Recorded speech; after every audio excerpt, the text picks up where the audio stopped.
Welcome to the Infuse Compassion Podcast, hosted by me, Amy Quisenberry. And me, Mark Carpenter. We are on a mission to make this world a kinder place for us all by bringing healthier human connection to communities, families, and organizations of all types and sizes. Our goal is to create stronger relationships, more inspired teams, increased trust, and improved results. So let's get started with more ways to infuse compassion into our world.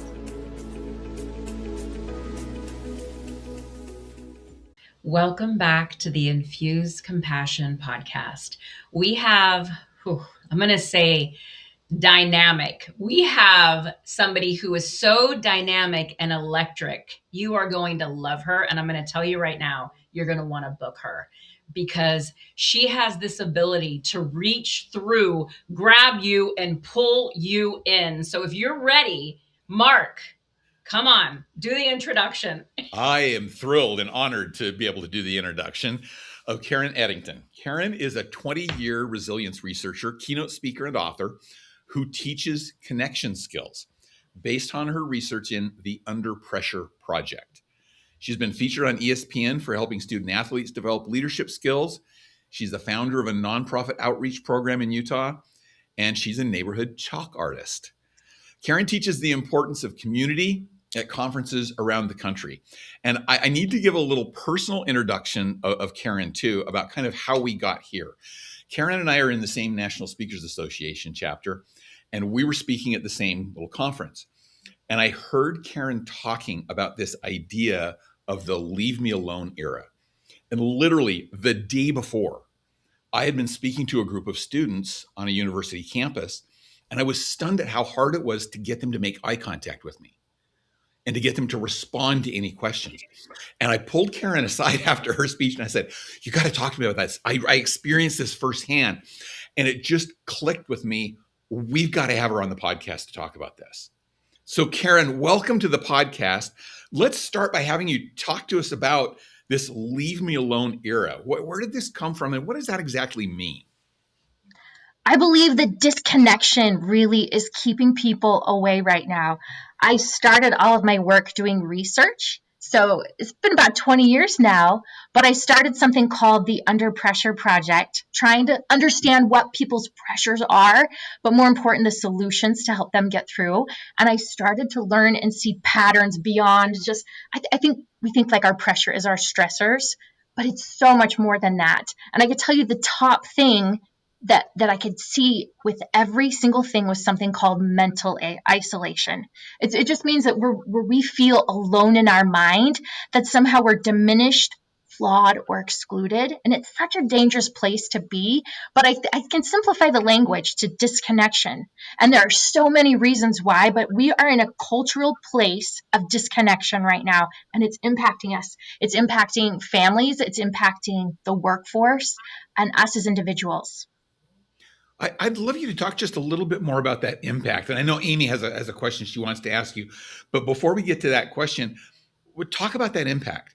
How does that impact us? Because I can see some people, not me, not Amy, not you, but some people saying, oh, just get over it.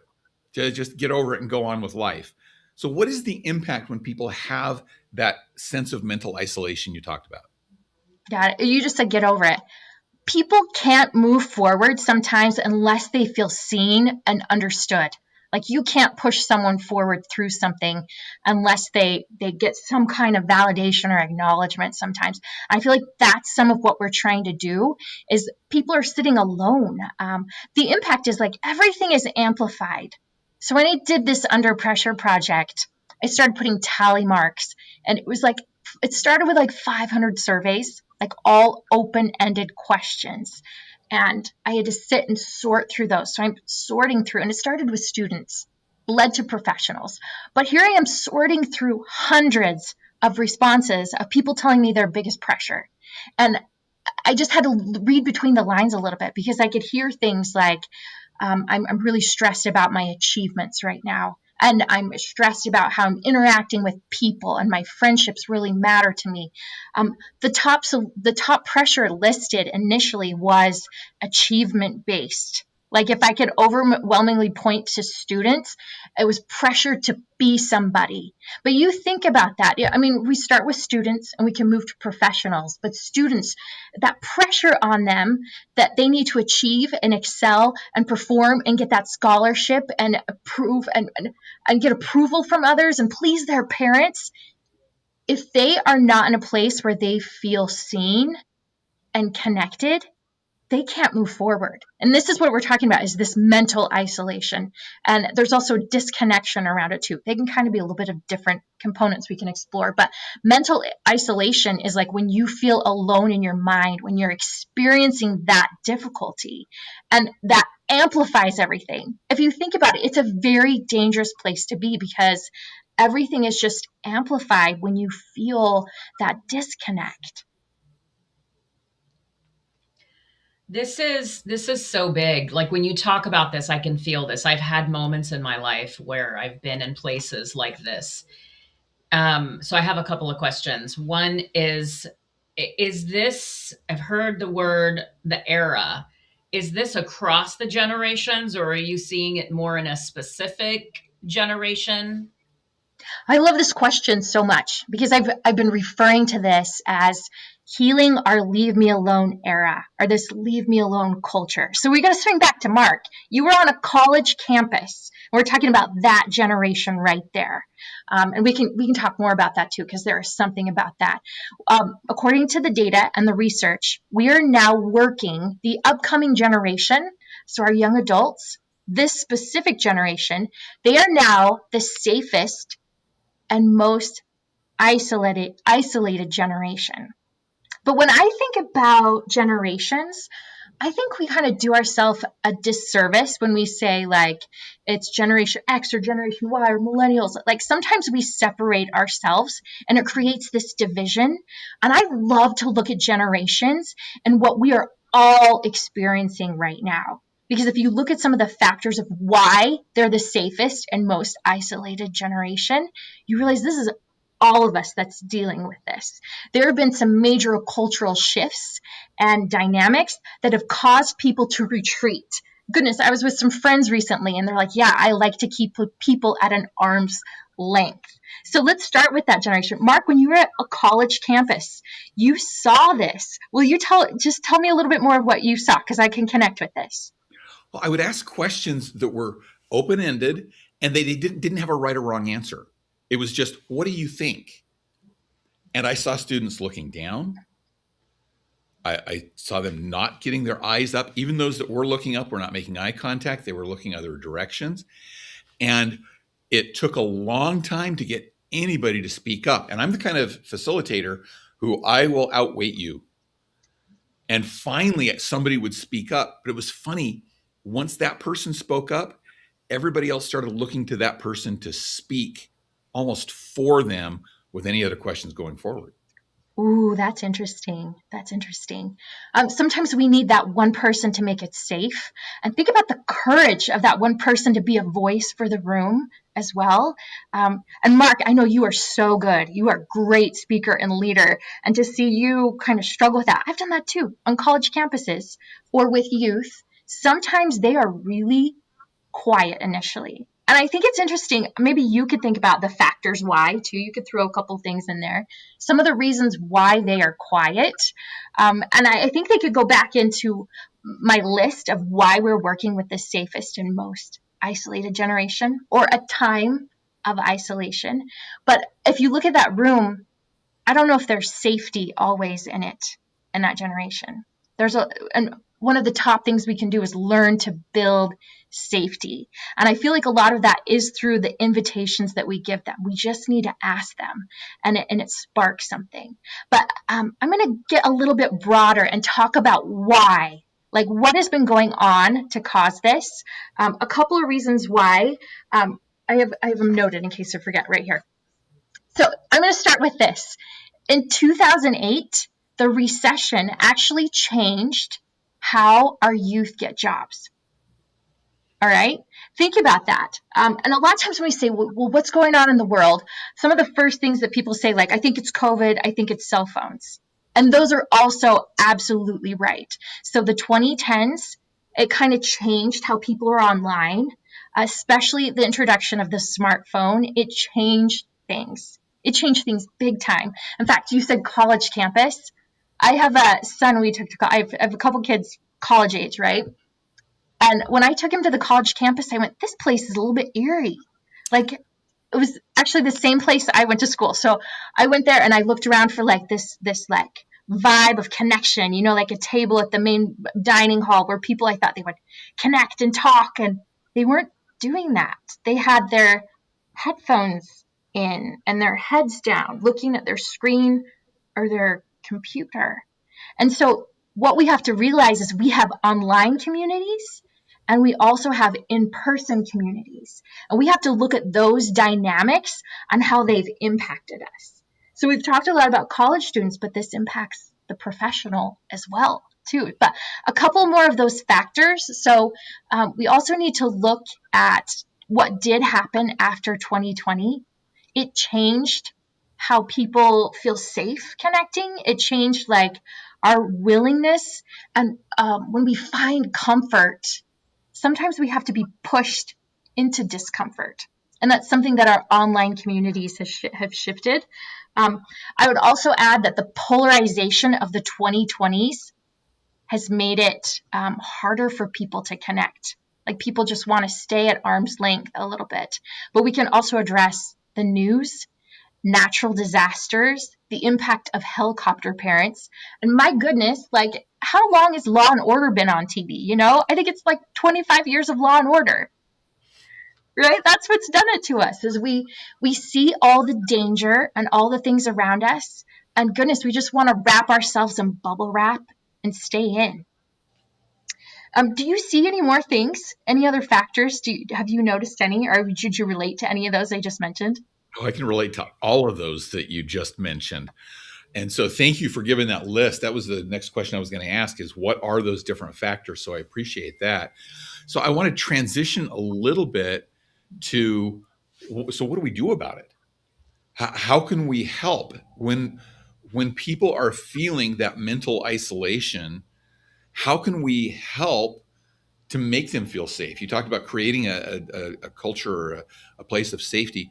How can we do that with people that are struggling into that leave me alone type of sensation?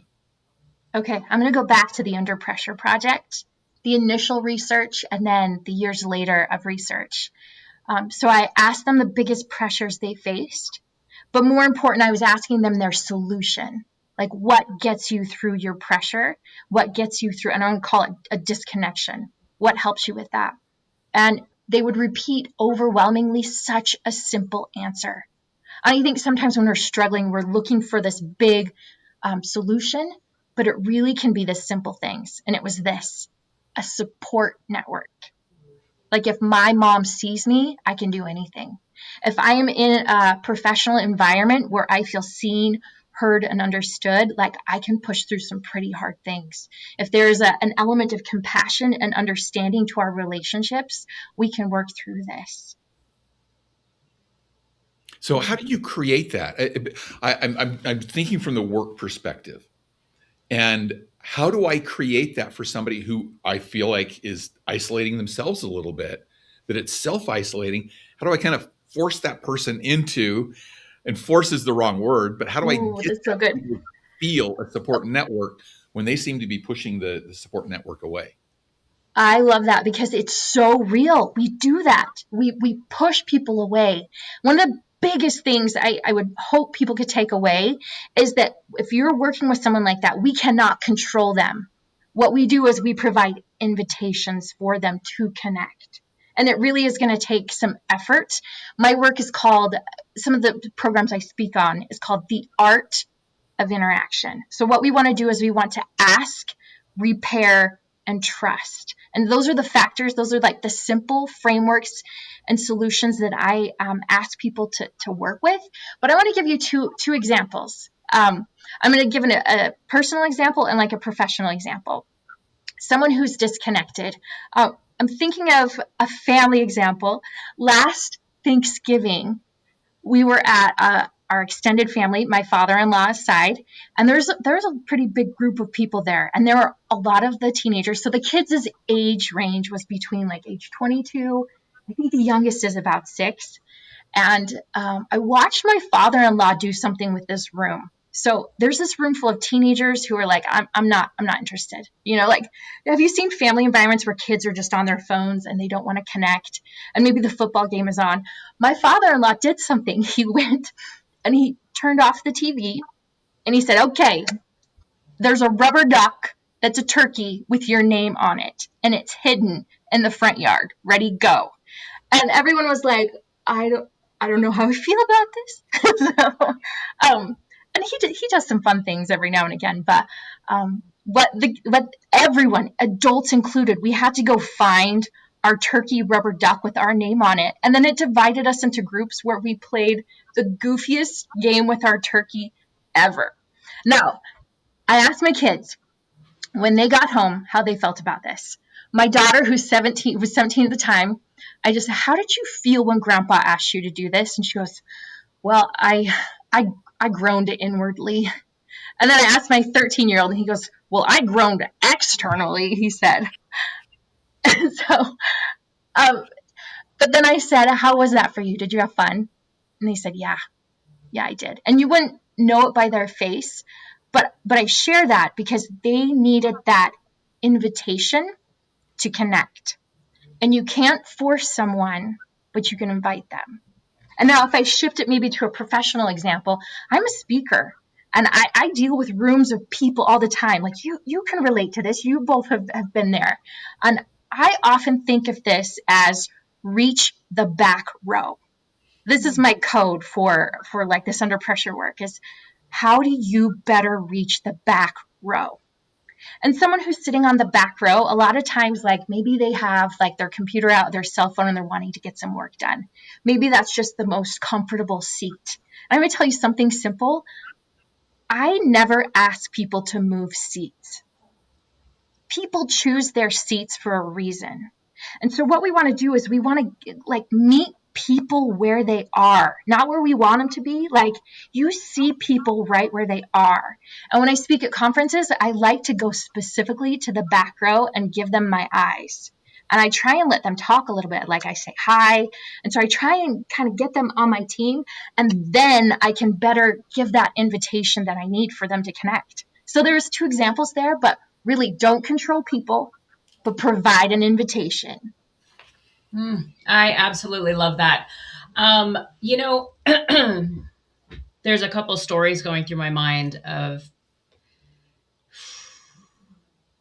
older generations, the people that raised me. There's a story that Mark has shared about his mom and what his mom experienced. And I think my grandma didn't have a choice. She had to figure it out. My mom didn't have a choice. Nobody gave her an invitation.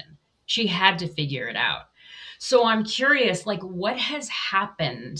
Because I feel like our ability to grab our bootstraps, as they used to say, and pull yourself up, like that stick to itiveness, that get yourself out of the ditch, that, I was just talking to a girlfriend the other day and she's like, "Oh my gosh, we figured it all out without cell phones.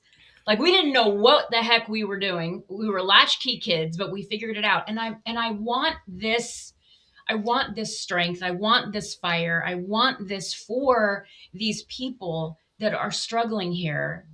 It's not mine to give, but my heart hurts for the people in the back row that are self-selecting to put themselves last. I hear you. And that's so important. It's really, really important to understand where resilience comes from. Because you're spot on, right? Like our confidence comes from our experience. Like developing true resilience is going through something hard and knowing you can do it. One of the things that's changed maybe with the generations, and I did say this earlier, like this impacts all of us, but each of us have different experiences and how we're dealing with this now. But one of the things that's different is we now have online communities that have shifted how we interact with our other communities. So think about online communities. Our generations now are experiencing this, and we're getting convenience so much that it's impacting our ability to do some of those other things. Like, think about what a convenient life does for us.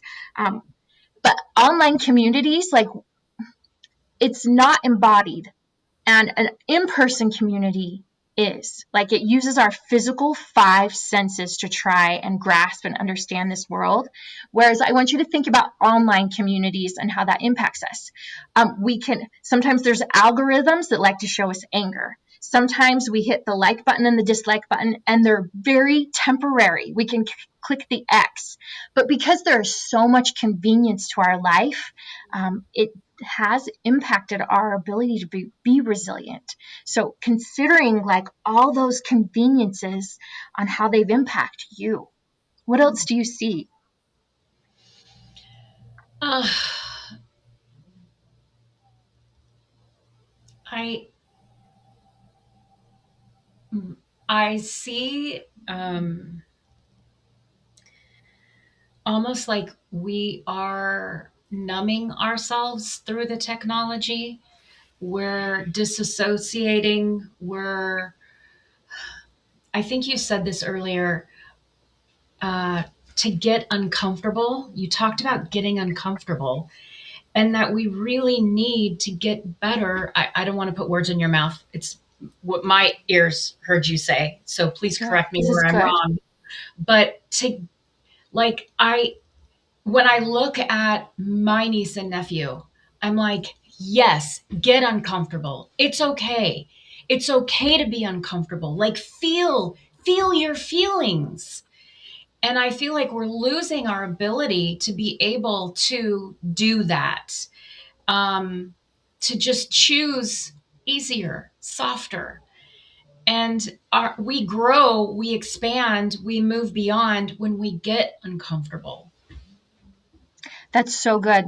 I actually refer to this as being part of an inconvenient community. Mm.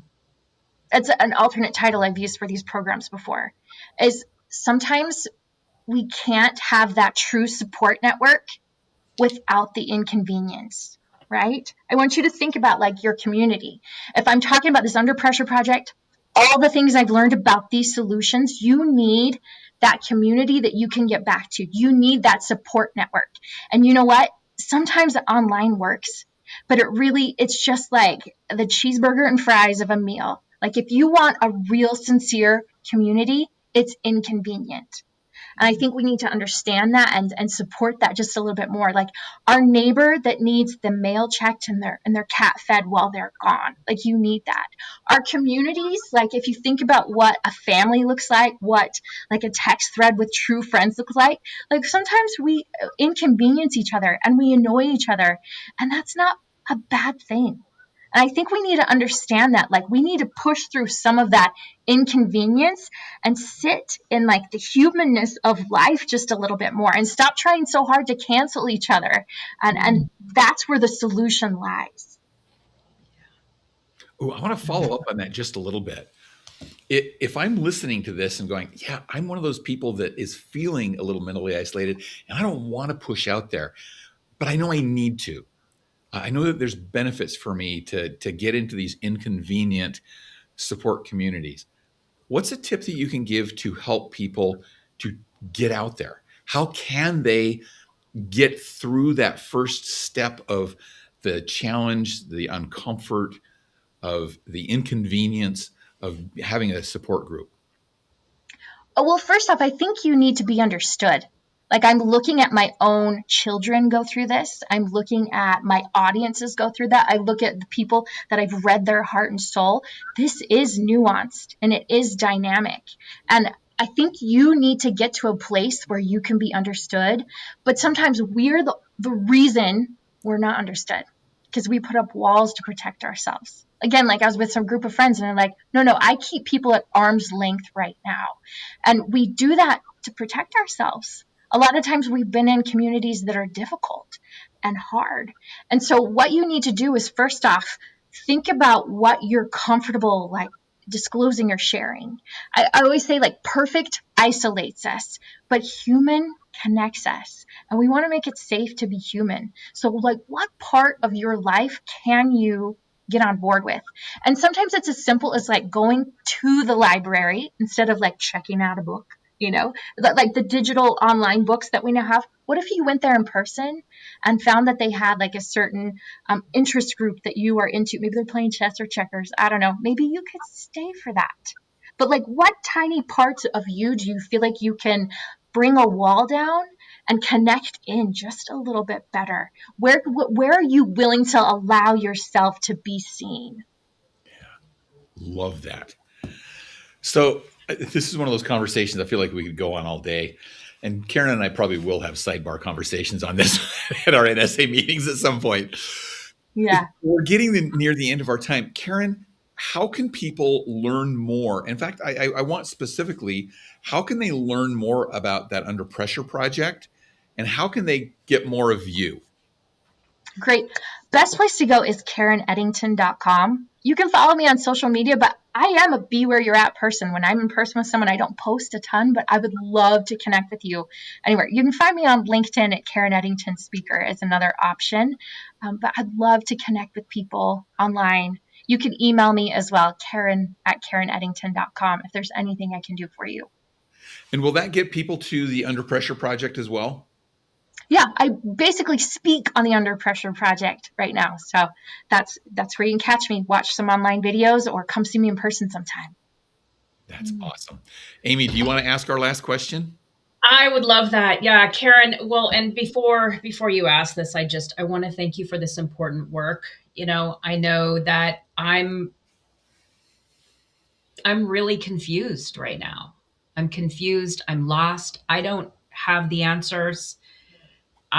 Feel like I'm trying to navigate, and half the time I'm like, I don't know what to say, how to say it, and I stop myself sometimes, and I feel like you have given some really tangible solutions of helping me get past my own barriers and opening my heart. So I want to thank you for the work that you're doing and how you're doing it, and to keep these conversations going, because silos is not where the healing is, right? Silos Yeah. is not where the healing is. So, Tracy, thank you for sharing that. Thank you so much for sharing that.